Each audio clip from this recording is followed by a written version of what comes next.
ఓం నమః శివాయ. నమో నారాయణాయ. ఓం కాళభైరవాయ నమః. ఓం గణానాం త్వా గణపతిగం అవామహే కవిం కవీనాపవస్త్రవస్తవం జ్యేష్ఠరాజం బ్రహ్మణాం బ్రహ్మణస్వత ఆనశృణ్వన్నోతిభిస్సీదసాదనగం శ్రీమహాగణాధిపతయే నమః. హరి ఓం. మా ఛానల్కి స్వాగతం. చూస్తున్న వీక్షకులకు ప్రేక్షకులకు అందరికీ ముందస్తుగా వినాయక చవితి పండగ శుభాకాంక్షలు. అందరికీ శుభాలను, ఐశ్వర్యాన్ని, ఆనందాన్ని ప్రసాదించాలని మనసారా కోరుకుందాం.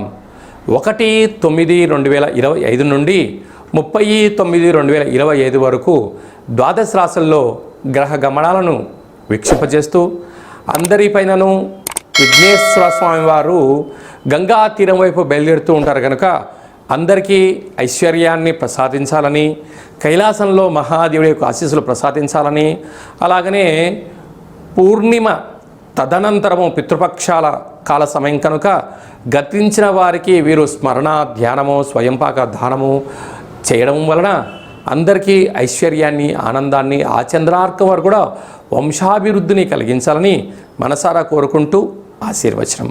ద్వాదశ రాశుల్లో గ్రహ గమనాన్ని వీక్షింపచేద్దాం. మిథున రాశిలో దేవగురు బృహస్పతి సంచార స్థితి, కర్కాటక రాశిలో శుక్ర భగవానుడు సంచార స్థితి, సింహరాశిలో రవి బుధుడు మరియు కేతు సంచార స్థితి, కన్యరాశిలో కేతు సంచార స్థితి, కుంభరాశిలో రాహు సంచార స్థితి, మీనరాశిలో శని భగవానుడు సంచార స్థితితో ద్వాదశ రాశుల్లో గ్రహ గమనాలు ఈ విధంగా ఉన్నాయి. ధనుసు రాశి వారు ఈ వినాయక చవితి సందర్భంగా అర్ధాష్టమ శని దోషాన్ని తొలగించుకోవడం, అలాగనే ఎలాంటి నైవేద్యాన్ని భగవంతుడికి మనస్ఫూర్తిగా సమర్పించడం వలన గ్రహయోగం కలుగుతుందో ఈ వీడియోలో తెలుసుకుందాం.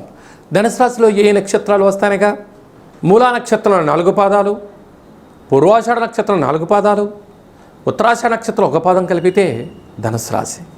రాశాధిపతి దేవగురు బృహస్పతి. వీరికి తృతీయంలో రాహు సంచార స్థితి ఉండడం, అక్కడే గ్రహణం జరగడం, అర్ధాష్టమ శని కారణం వలన దూర వాయు జల ప్రయాణాలలో స్వల్పమైన ఆటంకాలు పొంచి ఉన్నాయి. తస్మాత్ జాగ్రత్త.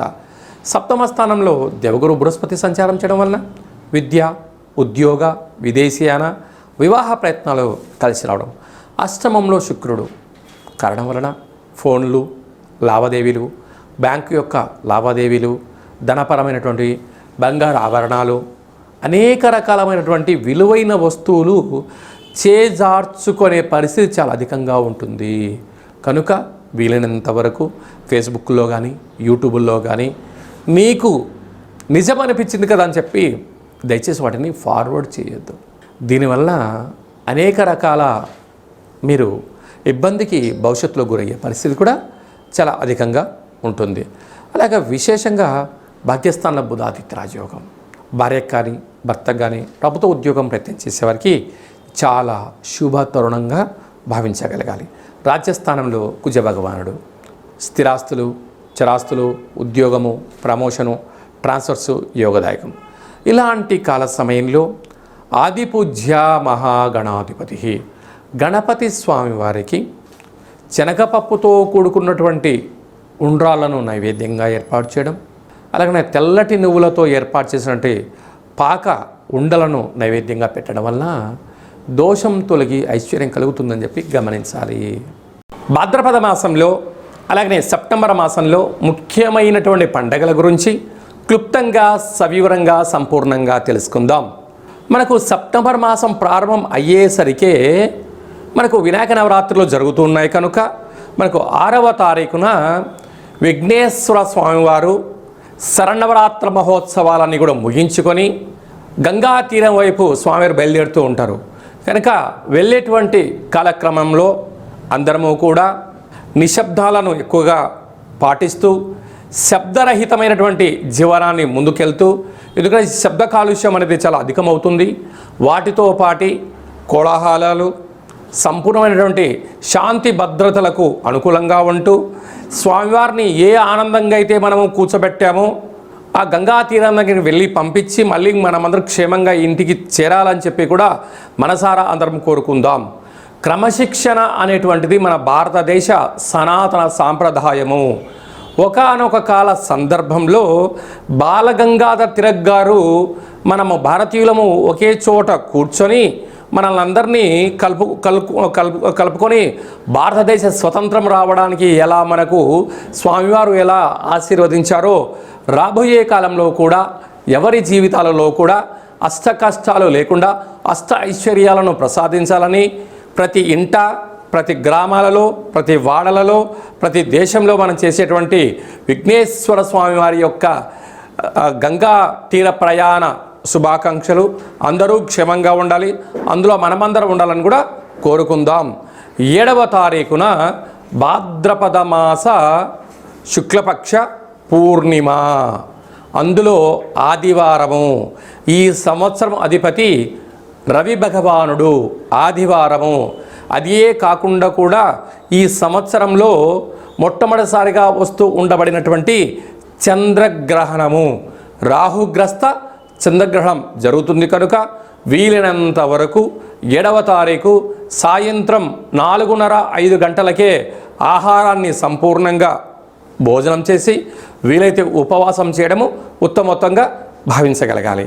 అలాగా 9:55 గ్రహణ ప్రారంభ కాలము, 2 గంటలకు మధ్యకాలము, 3:55 మోక్షకాలం ఉంది కనుక గ్రహణము పట్టు స్నానము, విడుపు స్నానము వీలైతే చేయండి. వీలైనంత వరకు ఆధ్యాత్మికంగా ఉండే ప్రయత్నం చేయండి. వీలైనంత వరకు దైవనామస్మరణ, ఆధ్యాత్మిక చింతన చేయడం వలన చంద్రగ్రహణ దోషాలు తొలగిపోతాయి. ప్రధానంగా ఎవరికి దోషం అన్నట్లయితే రాశిలోనే గ్రహణం జరుగుతుంది కనుక కుంభరాశి వారికి ఆరోగ్యాలు, ప్రయాణాలు, ఆటంకాలు, ఇబ్బంది ఉంటాయని చెప్పి గమనించాలి. 2వ రాశి అయినటువంటిది మీనరాశి వారికి వ్యయంలో గ్రహణం జరుగుతుంది కనుక అనవసరమైన ఖర్చులు, వాహన ప్రమాదాలు పొంచి ఉన్నాయి, తస్మాత్ జాగ్రత్త. అలాగనే 8వ స్థానంలో కర్కాటక రాశి వారికి 8వ స్థానంలో గ్రహణం జరుగుతుంది కనుక వీలైనంత వరకు దూర వాయు జల ప్రయాణాలు పెట్టుకోకపోవడము, మౌనము, ధ్యానము, ఏకాగ్రతగా ఉండడము, వీలైనంత వరకు నోరు ఉంది కదా అని చెప్పి దుష్ప్రవర్తన చేయకపోవడం ఉత్తమోత్తంగా భావించగలగాలి. అలాగనే అర్ధాష్టమ సంచార స్థితిలో వృశ్చిక రాశి వారు ఉన్నారు. యంత్రాలతో, ఆయుధాలతో, ఫ్యాక్టరీలలో, కర్మాగారాల్లో, గృహాలలో అంటే ఇంటి పని చేసేటువంటి వారందరూ కూడా ఎంతో జాగ్రత్తగా ఉండాలని జ్యోతిర్విజ్ఞానం తెలియచేస్తుంది. గ్రహణకాల సమయంలో వీలైనంత వరకు ఉప ఆవాసము, మంత్ర సాధన, గ్రహణాన్ని చూడకపోవడమే ఉత్తమోత్తంగా భావించగలగాలి. ఇలాంటి కాల సమయంలో విదేశాలలో ఉండబడిన వారు కానీ మనకు దగ్గరగా ఉండబడిన ప్రాంతాలు ఈ దోషం తొలగించుకోవడం కోసము వీలైతే జపతర్పణాలు చేయండి. దోష గ్రహణకాల తదనంతరము దగ్గరగా ఉండబడిన దేవాలయానికి వెళ్ళి ఆ యొక్క పూజారులను చెప్పినట్టు విధంగా ఆ రాగి చెంబు నిండా పాలు, అలాగా మరొక కేజీన్నర మినుములను దానం చేయడము, జపము, తర్పణము, హోమం చేయించుకోవడము ఉత్తమోత్తంగా భావించగలగాలి. ఇదల్లా కుదరలేనటువంటి వారు ఈ కింది నెంబర్ సంప్రదించగలిగినట్లయితే మీ యొక్క గోత్రనామములతో పూజ చేయించి ఆ యొక్క జప ఫలములను మీకు అందజేయడం జరుగుతుందని చెప్పి కూడా గమనించగలగాలి. అదే కాకుండా ఈ సంపూర్ణమైనటువంటి దోషాలు ఎవరిపైన ఉండకుండా ఉండాలని కోరుకుంటూ అందరికీ ఐశ్వర్యాన్ని ప్రసాదించాలని కూడా ఆ యొక్క రాహు భగవానుని, చంద్ర భగవానుని కోరుకుందాం. 14/9/2025 భాద్రపద మాస బహుళ అష్టమి తిథి యందున మనకు భాద్రపద మాసం అనగానే పితృపక్షాలకు మనకు గుర్తు వస్తూ ఉంటుంది.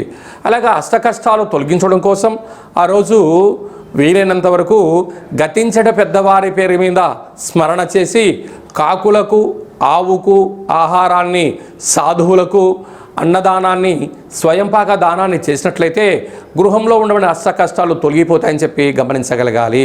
కనుక ఈ సంవత్సరము మనము కాశీ క్షేత్రంలో ఇలాంటి క్రతు కార్యక్రమాలను ఏర్పాటు చేస్తున్నాము. అలాగనే గయా, అయోధ్య, మనకు విశేషమైనటువంటి ఎక్కడైతే పిండ ప్రధాన కార్యక్రమాలు చేయాలో అన్ని ప్రాంతాలలో మనము ఈ కార్యక్రమాన్ని ఆచరింపచేస్తున్నాం. అంటే మన పెద్దవారు పాడ్యమి తిథి ఎందున పరమపదింపజేశారు అనుకుందాం.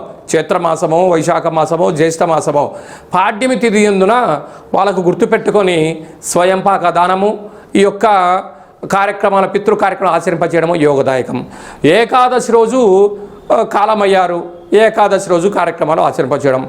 అలా కుదరలేనటువంటి వారందరూ కూడా అమావాస్య తిథి ఎందున ఈ పితృ కార్యక్రమాలు ఆచరింపచేయడం వలన వారి యొక్క వంశదేవతలు, కులదేవతలు, పితృదేవతలు ఆశీస్సు కలిగి వారికి వారి యొక్క అనువంశికానికి పుత్ర, పుత్రిక, పౌత్ర, రాజయోగ ఐశ్వర్యం కలుగుతుందని చెప్పి కూడా గమనించగలగాలి.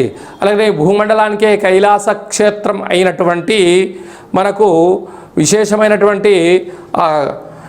కాశీ క్షేత్రంలో, అలాగనే రావణ బ్రహ్మ గారు స్వయంగా తన యొక్క చేతులతో ఆత్మలింగాన్ని తీసుకొని వచ్చినటువంటి క్షేత్రంలో మనం ఇలాంటి పితృ కార్యక్రమాలను ఆచరింపచేయడం జరుగుతూ ఉంటుంది.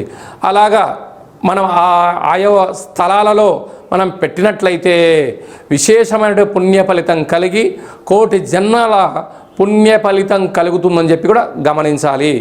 ఈ విధంగా అందరికీ శుభం, జయం, లాభం కలగాలని కోరుకుంటూ ఆశీర్వచనం. ఓం శతమానం భవతి శతాయు పురుష సతేంద్రియ ఆయుష్యేవేంద్రియే ప్రతిష్టతి. ధనం ధాన్యం బహుపుత్రలాభం శత సంవత్సరం దీర్ఘమాయు. సర్వే జనా సుఖినో భవంతు, లోకా సమస్తా సుఖినో భవంతు. సర్వం విఘ్నేశ్వరార్పణమస్తు. హరి ఓం. ఈ వీడియో మీకు నచ్చినట్టయితే లైక్ చేయండి, షేర్ చేయండి, మా ఛానల్ని సబ్స్క్రైబ్ చేసుకోండి. ఆధ్యాత్మిక భక్తి సమాచారాన్ని అందరికన్నా ముందుగా మీరు తెలుసుకోవాలి అనుకుంటున్నట్లయితే ఈ యొక్క భక్తి సమాచారాన్ని భగవద్బంధులకు, మిత్రులకు, స్నేహితులకు చేరవేయండి. హిందూ ధర్మాన్ని కాపాడండి. మరొక చిన్న విషయం ఏమిటనగా, మీ వ్యక్తిగత జాతకం తెలుసుకోవాలి అనుకుంటున్నట్లయితే మీ యొక్క పేరు, పుట్టినటువంటి తేదీ, నెల, సంవత్సరం, సమయం రాసి మీరు పంపించగలిగినట్లయితే 100 సంవత్సరాల జాతకాన్ని రాసి పంపించి మీరు పుట్టినప్పుడు గ్రహ గమనాలు ఎలా ఉన్నాయి, మీరు ప్రస్తుత కాలమాన ప్రకారంగా గ్రహాలు ఎలా ఉన్నాయి, భవిష్యత్తులో ఎలా ఉండబోతున్నాయో తెలియజేయడం జరుగుతుందని కూడా గమనించగలగాలి. చాలామందికి డేటా బర్త్లు లేనటువంటి వారికి పేరు యొక్క మొదటి అక్షరాన్ని అనుసరిస్తూ రాశిని తెలియచేస్తూ రమణ శాస్త్రం ద్వారా అనగా గవళ ద్వారా భూత, భవిష్యత్, వర్తమానాన్ని తెలియజేయడం జరుగుతుంది. కనుక ఈ కింది నెంబర్ని సంప్రదించి అపాయింట్మెంట్ తీసుకొని సంప్రదించగలరు.